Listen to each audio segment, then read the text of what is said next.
Good morning, everyone. Good evening, good afternoon, wherever you are, and welcome to this week's Weekly Energy Boost. My name is Elisheva, and I'm here this morning with David, and we are excited to share with you the spiritual energy forecast for the coming 7 days.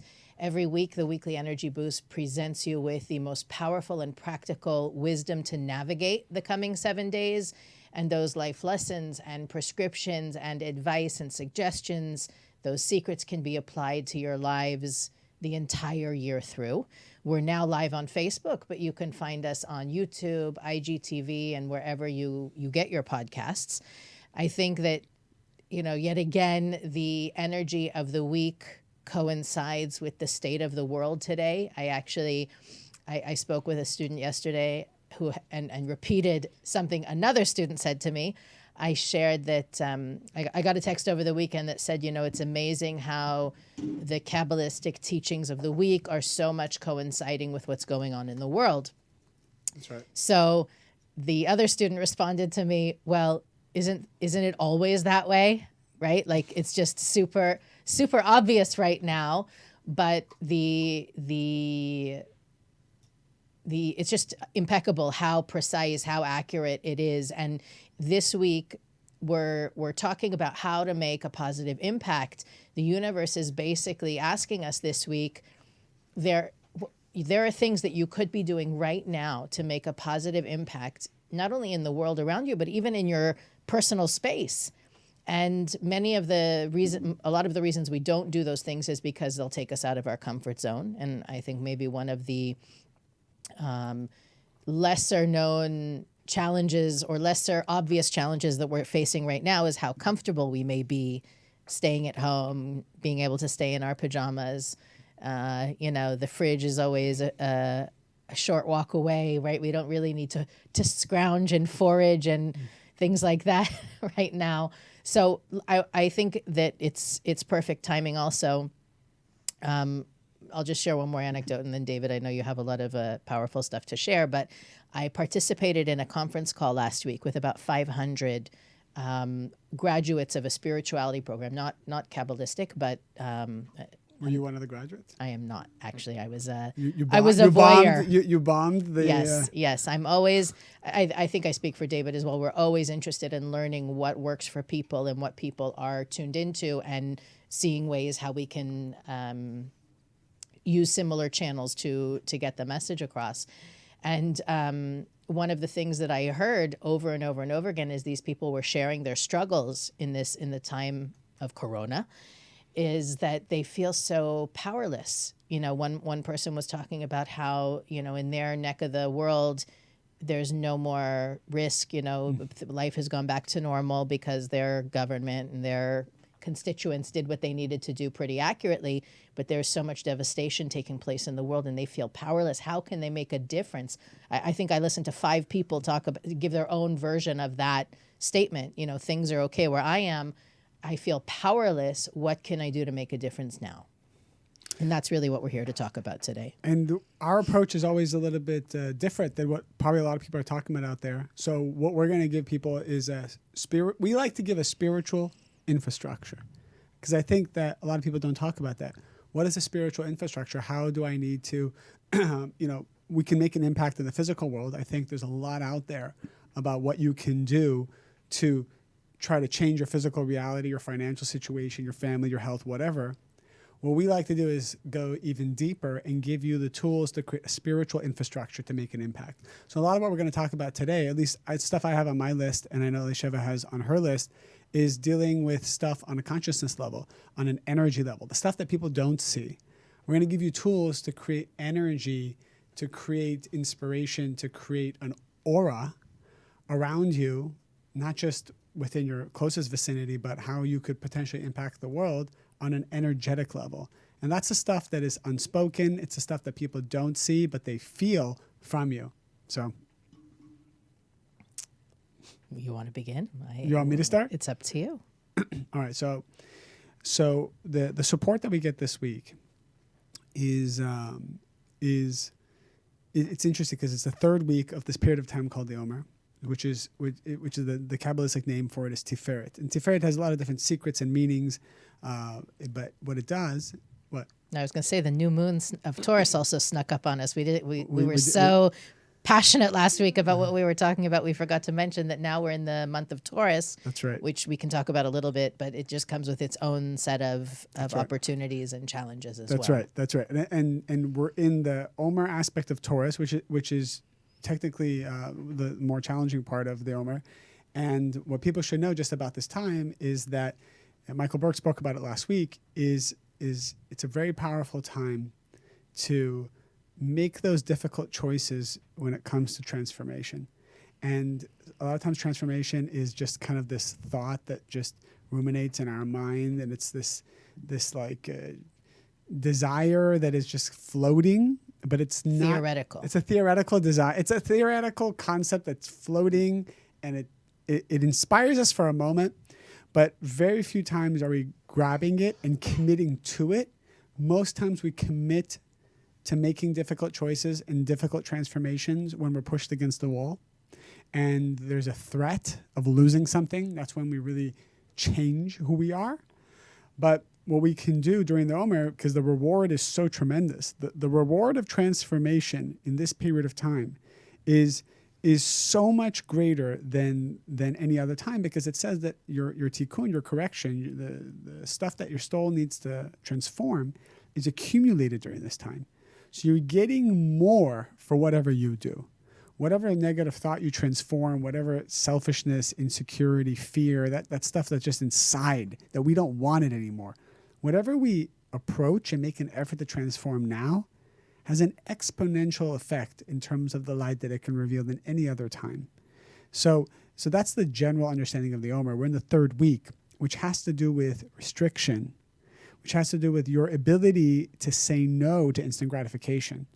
So we all kind of fall for that. We take the small pleasure and we forgo the big pleasure. Kabbalists talk about small pleasure versus big pleasure, and we're all chasing small pleasures all day long. The stuff that bothers us and we're trying to fix it, that's all those small pleasures. And we call that instant gratification. And as a result, we forgo the bigger long-term things. So that's the energy of this week. And Tiferet, which is this week, is all about beauty. So what is beautiful? What is beauty?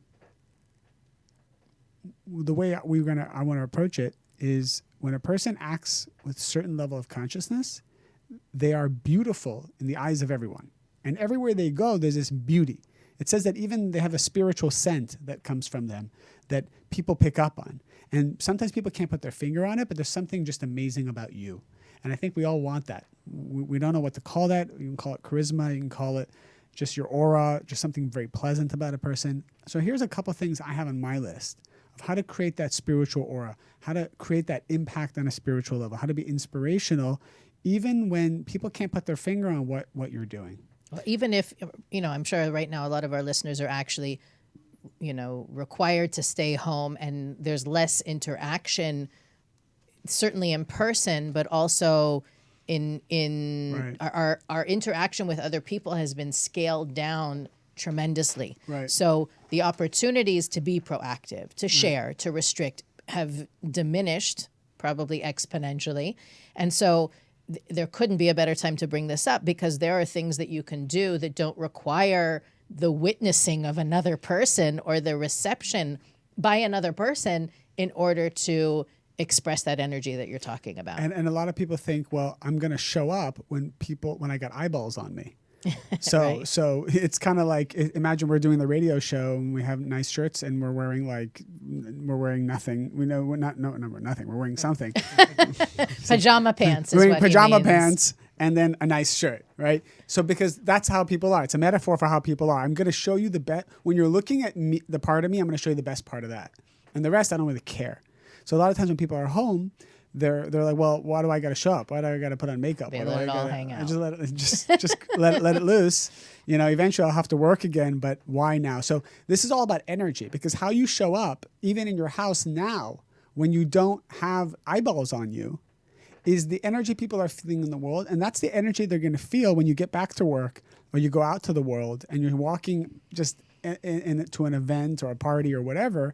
People are going to feel the energy of what you had in your home 2-3 months ago in quarantine. Right. So that's really important, because how you show up now is how you really show up all the time, energetically. So you can't fool the world. So we're all about energy here, consistent energy. So one of the things that is really important that you can connect to while you're at home, we talk about it every show, just talk about it from a different angle, is this feeling of lack. And while you're in your house, it's important that you don't feel empty and you don't feel like you're missing something, which is very common to feel in a time like this. So how do you feel full while not also losing your desire? And the juxtaposition of these two forces creates this beautiful aura. It's called Tiferet. It's a beauty. It's a beauty that emanates from you. To feel super appreciative and fulfilled and happy with your life, with your lot, while still craving and wanting the greater things, your next level.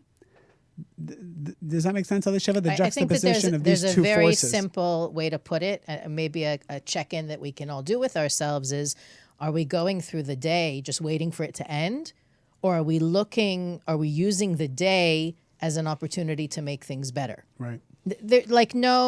Yes, we all experience lack during the day. We all have fears and insecurities and pains that, catch us, and then we have to pivot or revolt, resist that the compulsion to operate from that place.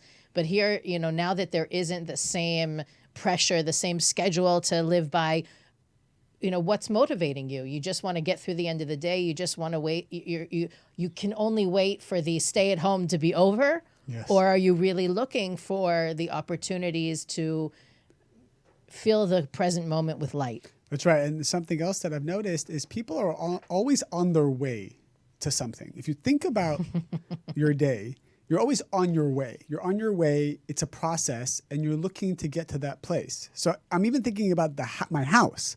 If I have to go from one room to another because I need to get something from that room, well, all that matters is that thing in that room. I'm not even thinking about the on the way.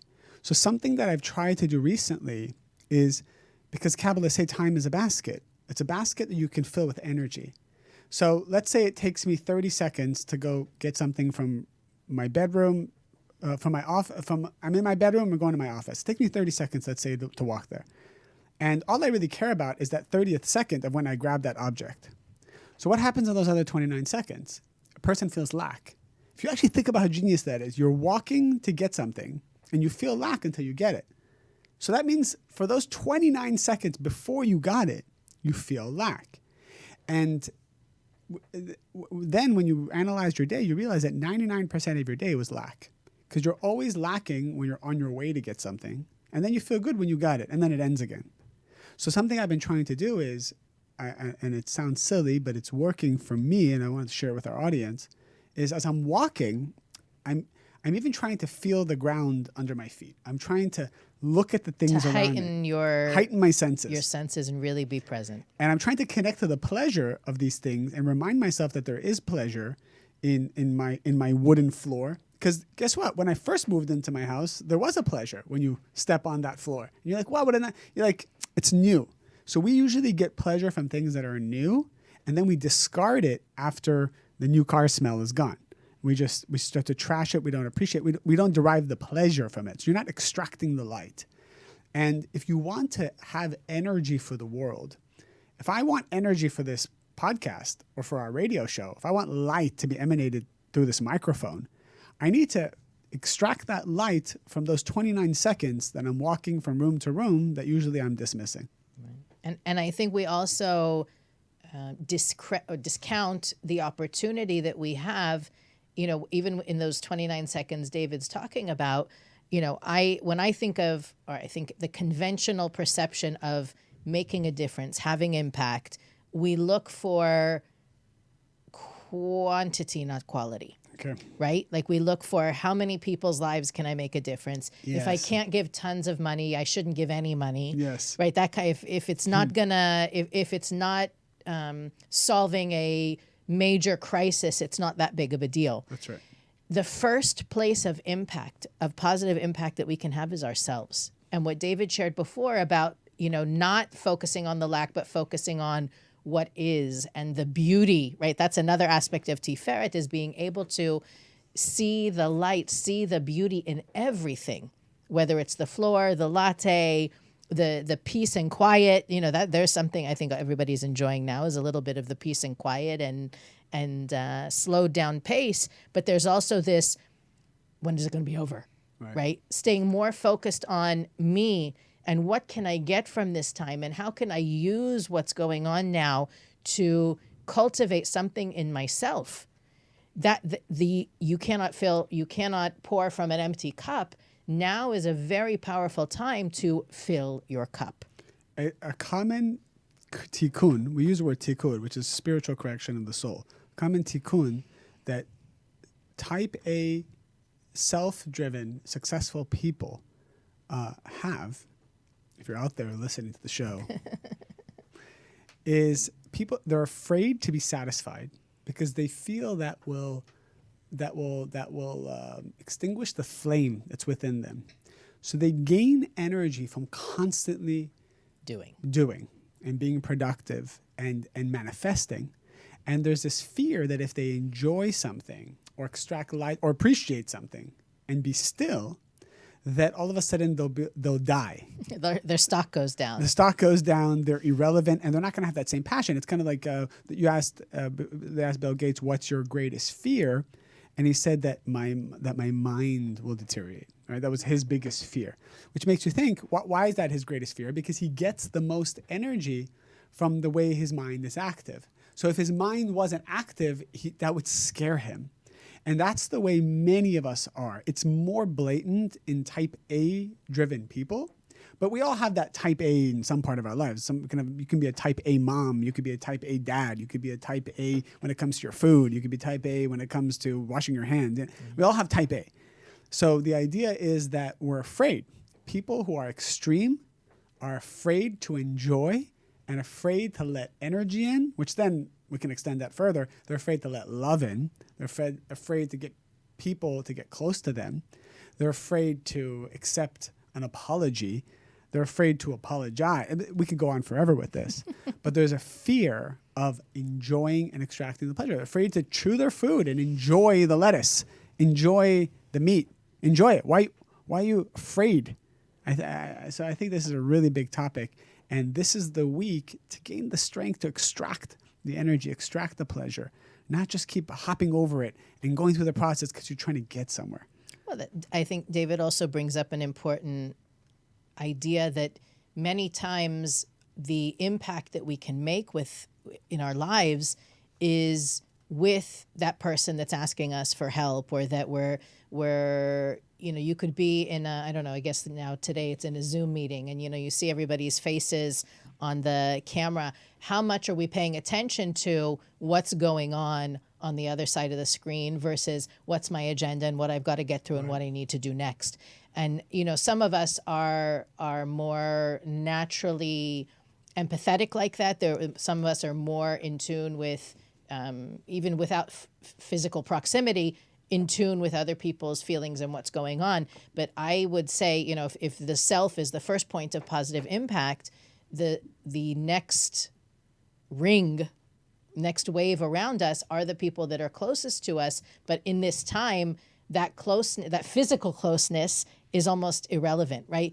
How much during the day are you thinking about others, trying to find people that you can reach out to, even meditating, thinking about somebody who's in a more difficult situation for them than you, praying for them, meditating for them, thinking. I mean, I know sometimes this is actually a great example. I wasn't going to mention it, but many times students ask, we've even had this question on the show probably 200 times, so-and-so is really in a bad place. How can I help them? Right. Or so-and-so is going through a difficult time, but they're not open.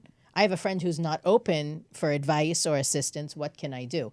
Sometimes the most powerful thing you can do is pray for them, right? And many times it happens in relationships where there's estrangement. There's distance. We haven't spoken in 5 years. We haven't spoken in 20 years. I remember a story about a woman who had divorced her husband, and her son wouldn't speak with her. She divorced Her husband. and so the son. And the son sided with the dad. Okay. And for decades, the mom didn't go to his wedding, Wow. didn't meet the grandchildren.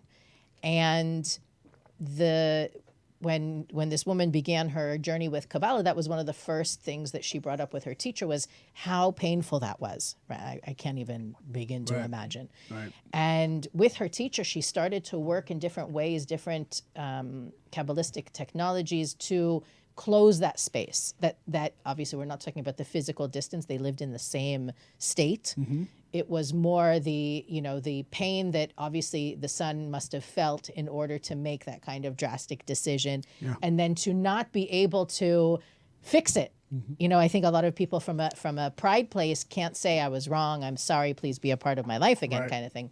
So she did the work, and I'm not saying it was easy, but he called her and he said, Mom, I'm sorry. I want you to come over and meet the kids. She changed something energetically. Right. And so the reason I'm bringing that up is because she didn't talk to him. Right. She didn't write him a letter. She didn't send him flowers. She worked purely on an energetic place of blessing and praying for him, sharing for his sake, revealing light to fill that chasm between them.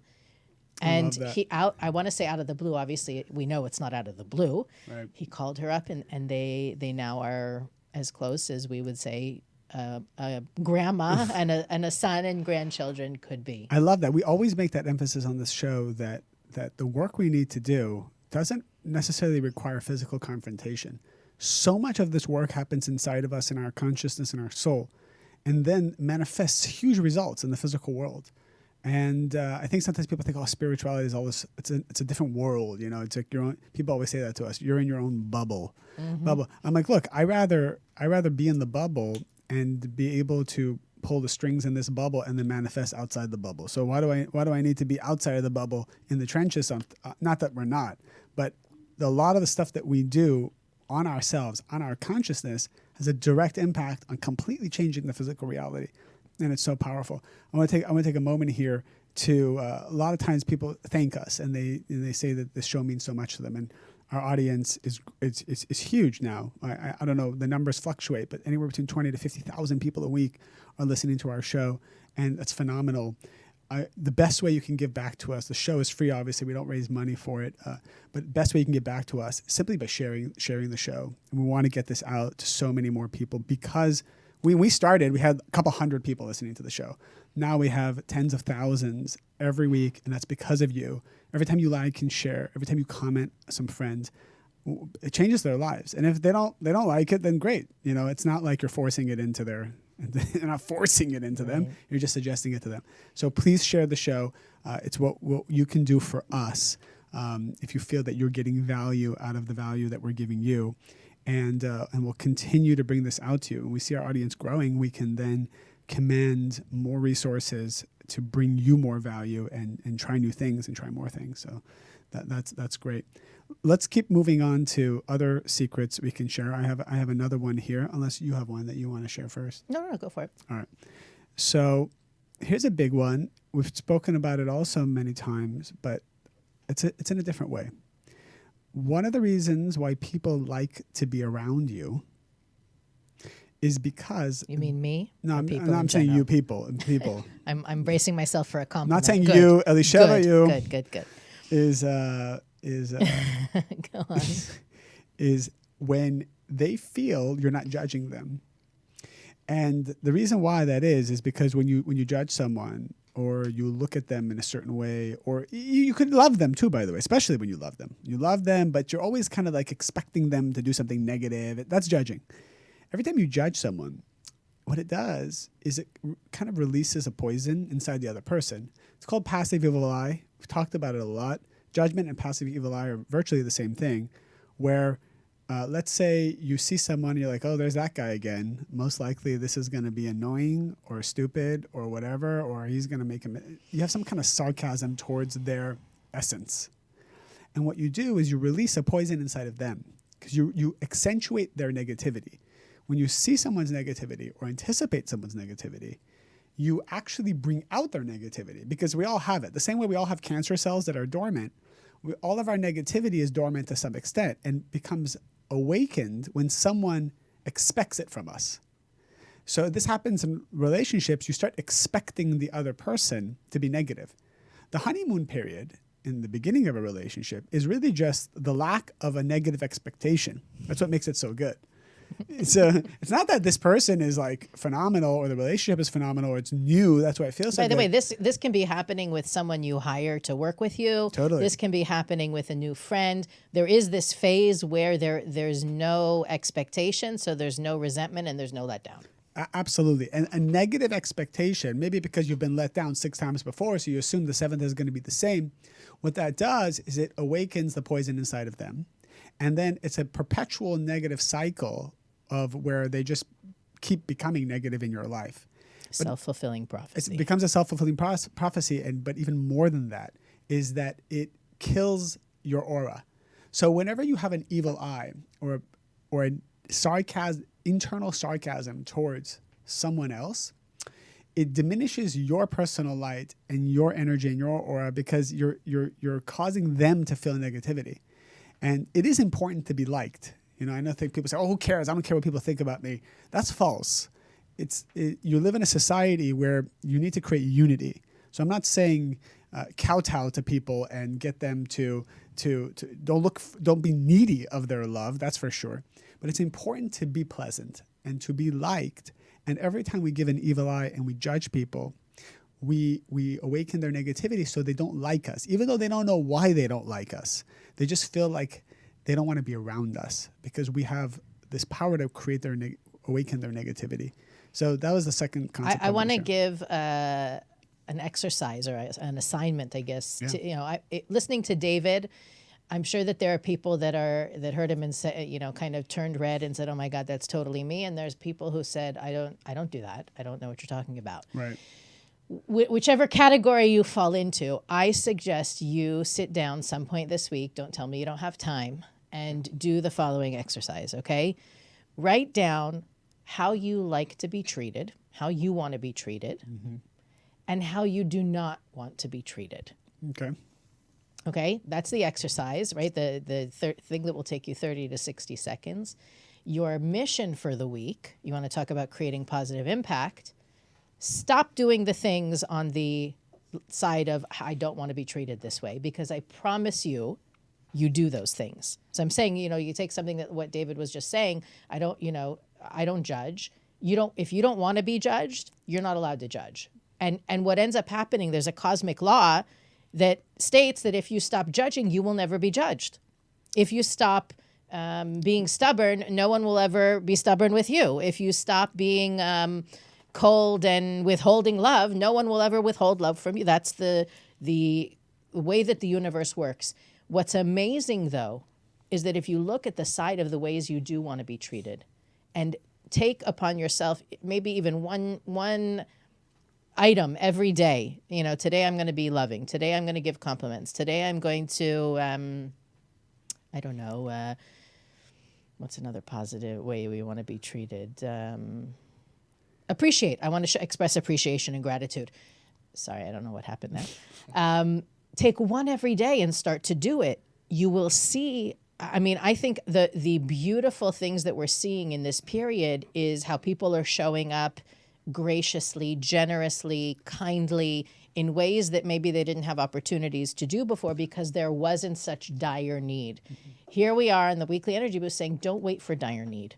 Behave like that when no one's looking. Behave like that because it's not called for. Behave that way. Do those things when we're not desperate. Yeah, we try not to be a reactive show. A reactive spirituality is everyone gets together when there's pain. What we try to do is we try to enforce selfish spirituality. Selfish spirituality is, who cares what's happening outside? Do this because selfishly, your life is going to be better. And you need to just do that all the time, regardless of what's going on outside of you. Don't wait for a certain result. Don't wait for a certain reality to inspire you to be a certain way. That if you can create that spiritual infrastructure for yourself now and stay with it consistently, it's a selfish thing. It's a positive selfish thing. It's your life. It's unbelievable how great your life will become. It's not just your life will improve. I don't think we're about self-improvement here or behavior modification. We're talking about a reality called the tree of life, where it's a whole new kind of pleasure. But that means you have to take control over your life in a big way. What Elisheva just said, I think a lot of people heard it. Like, wow, it's inspiring. But it kind of stays in the aura of concepts. Theoretical. It's theoretical. theoretical. I want to put that in my theoretical library of things that are inspiring to me, as opposed to saying, wow, what if I just started to live a certain way in the next 5 seconds and forever? Like, I'm committed. That's it. I'm done.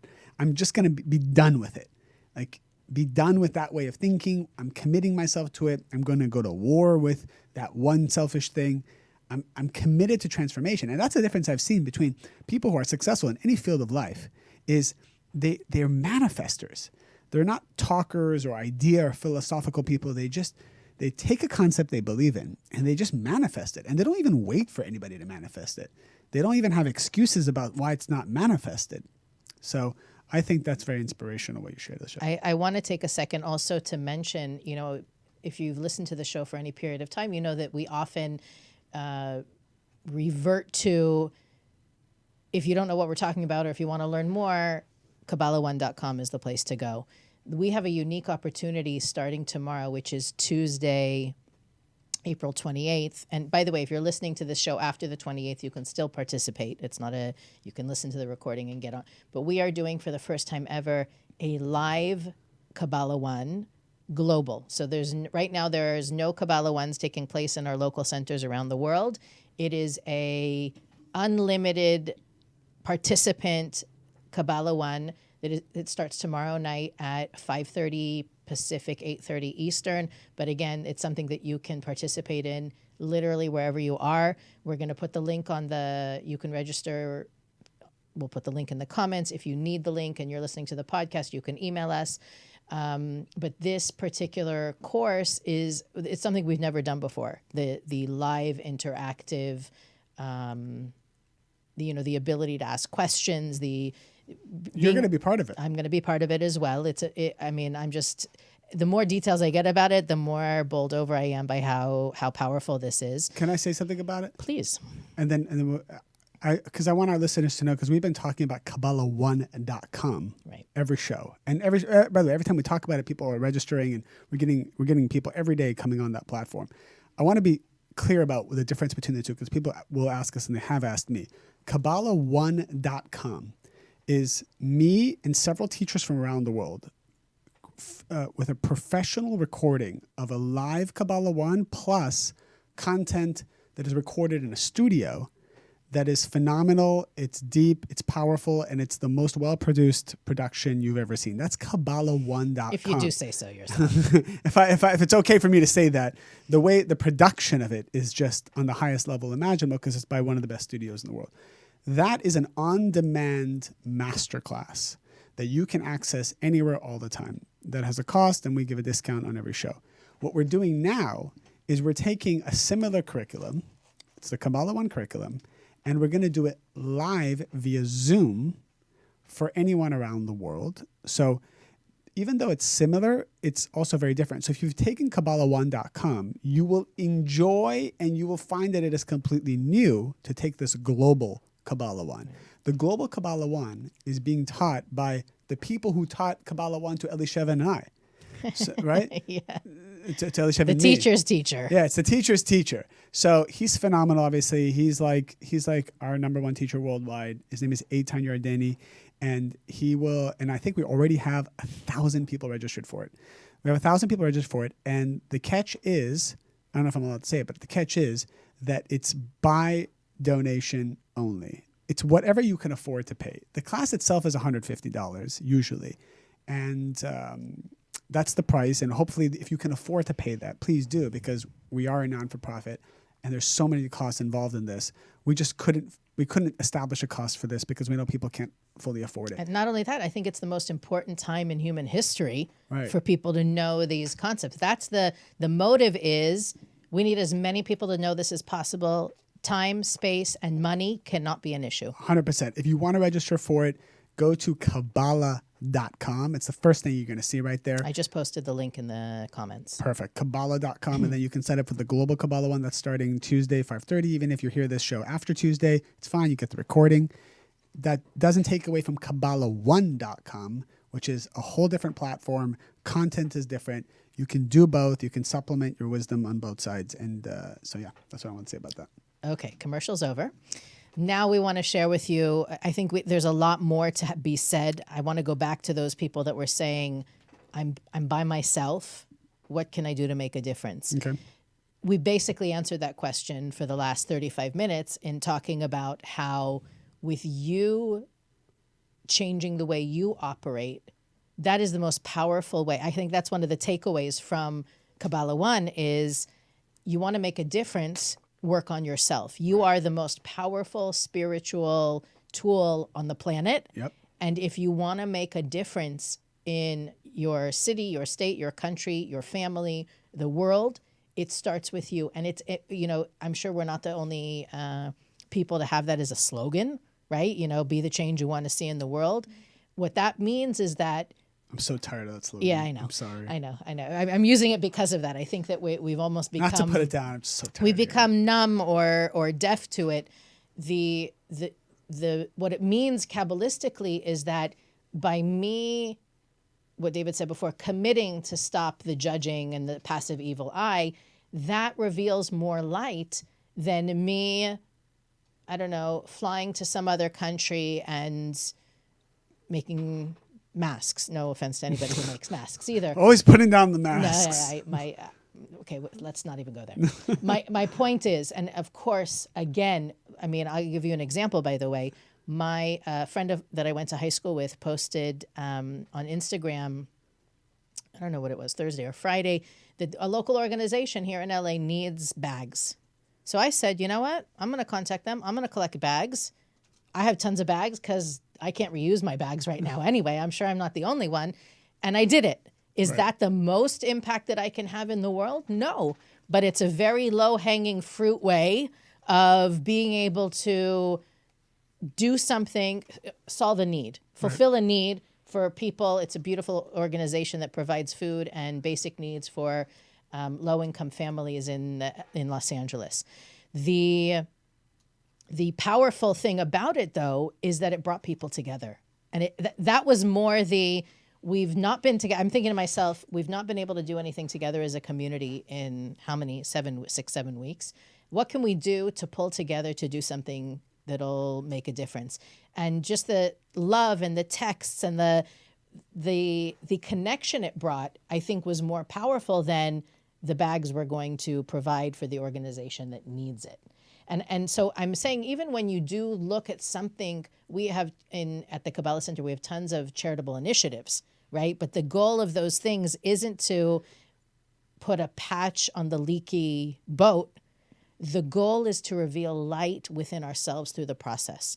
So, for example, was it easy for me to put myself out there and da-da-da-da? Not so much, but I liked the idea and I pushed for it because I feel I'm lacking those opportunities to share because of what's going on. So what's the call to action that you're giving to the audience? Well, no, I don't want to downplay No, we're not downplaying, right? Doing the good in the community.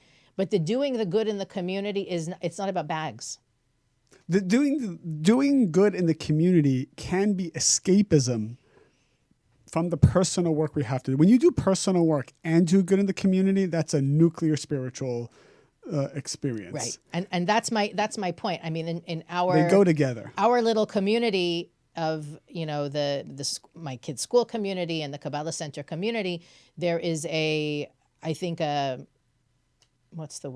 default program of how can I reveal light right now? Sometimes that comes in the form of there's an organization that needs something, but most of the time it comes in the form of a button is being pushed to me right now.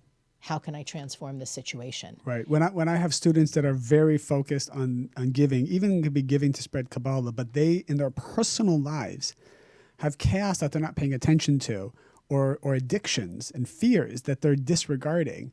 That's a warning. That's a giant warning for me and a giant red flag where I set this person down, and sometimes I ask them to scale back their community endeavors because I realized that they're hiding behind the I've charitable. forbidden people from I volunteering. forbid you to give. Yes, I've forbidden people from volunteering because they're literally avoiding self-care in the name of I got to show up at my volunteering job. Right. That's right. That's right. And we do want to tell our audience that make sure that you have the balance. I look at a balance of three things when it comes to spirituality. Number one, study. Sometimes you study and learn too much, you become top heavy in the wisdom, and that doesn't do anybody any good and actually makes you an angry person. When you learn a lot and you don't manifest what you learn and apply what you learn, you become angry. I just said it on the show. I want to make sure everybody's clear with that. If you're ever angry, it's probably because you're learning too much. Like people who read like 6 books a day and then they get angry. There's a correlation, and I want you to see it when it happens to you. So that doesn't mean stop learning. That just means balance your learning with action. And the reason why you get angry, it's rooted in the Kabbalistic concept that when you consume energy that you don't then manifest in the form of restriction or sharing, that energy becomes what's called bread of shame, which then creates a sense of shame inside of you, and then you become angry at yourself. But because you don't like to be angry at yourself, you become angry at other people. That's it. I just give you Kabbalah 1 in 20 seconds. The sages actually give a really beautiful visual for that. They say that a person who studies more than they do, like they learn more than they take spiritual action, it's like a big tree with no roots. The moment the wind comes, it's going to blow right over. Absolutely. And the most angry people I know are very learned people. So let's move on from that. There's a balance of learning. So I'll maybe pick up a book, a spiritual book. I'll study a concept for 20 minutes, and then I'm inspired. And as soon as I'm inspired, I put the book down. That's my rule. Once I'm inspired, I put the book down. I say, how does this concept relate to my personal transformation? I try to find some connection to something I could do better or differently or grow from. And then I go to the third part, which is the sharing part, which is how can I now use that same concept to add value to somebody else? Now, that could be I'm a better husband, I'm a better this, I'm a better that. It can be in the, just relative me being better. To you, not relative to other people. Correct. What's really important to remember also is that I think that there's a kind of envy that takes place when you see someone out there who's doing good or done something powerful and you think, oh, I can't do anything like that. No one is expected to do anything like anybody else except themselves. That's right. That's right. And for you, it can be, for me, when I read something inspiring and then I find a way it's a personal transformation, our teachers always told us that energy is still not revealed until somehow it benefits somebody else. So I could literally call one of my colleagues and share that concept with them that's already sharing. I could just use that inspiration and call up a student who needs help. For me, that's the way I like to manifest it. But these 3 steps is the way to have balanced energy, especially in the week of Tiferet, which is balance and restriction, and a way to stay totally like that in that energetic zone where there's a consistent energy, positive energy that's coming from you. Study, personal transformation, somehow that needs to add value. All 3 of those things done in balance. That was a mic drop. That was really awesome. That was. The funny thing about what David said is that I know it, but hearing it like that, it's kind of like a slap, quick slap. Now I'm inspired, and it's true. I personally, when I think a lot of the studying we do as teachers is often for teaching, right? Right, I spend a certain amount of hours a week preparing for the material I need to share with others. But then there's the personal stuff. And with the personal stuff, that's exactly what I do. The moment my mind is blown, I'm done. I put it down, and I might only get to 2 or 3 paragraphs. I put the book down, and I really do. It's so much more powerful than accumulating. It's very dangerous to accumulate. It's very but you could be reading Harry Potter, and you're enjoying it. I was seeing one of our colleagues who was reading Harry Potter, and I said, is that a good book? He's like, it's a great book. And the truth is, I was thinking every 30 minutes when you're enjoying it, you should put the book down. And then you should manifest that energy somehow. Well, I think that that's a great send-off for the week. Seriously, because I remember beginning to study Kabbalah and thinking, the great thing about this is it's not all or nothing, right? You don't have to do every single thing, and there isn't a measuring stick for I'm good or I'm bad.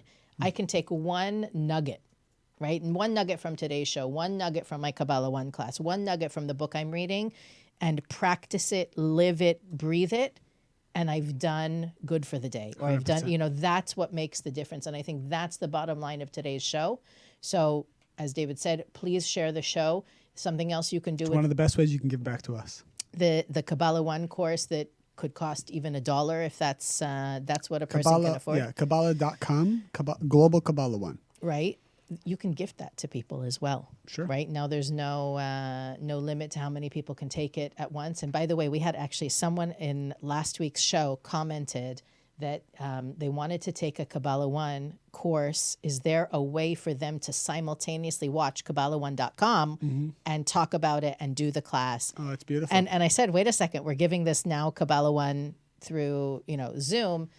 You can watch it with your friend, chat with her, text with her while you're doing it. Even if you physically can't get together with people, it's a way to create connection and unity. Love it. I think we can leave it at that. We gave you lots to do, lots to think about. If you're listening on Facebook, of course, you can continue to post your comments.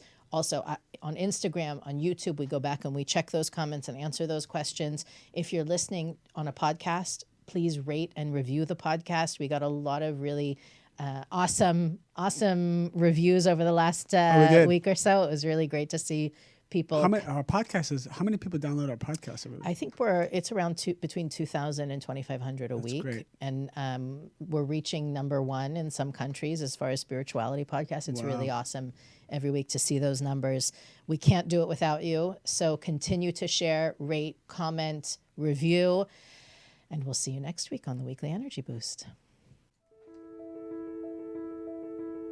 I'm excited to invite you to join me and thousands of others for the first time Global Kabbalah One online. This time is donation-based to allow everyone to join. In these uncertain times, the ancient Kabbalah is teaching us how to reveal the true potential of our consciousness and affect in a positive way our life. Register today at Kabbalah.com.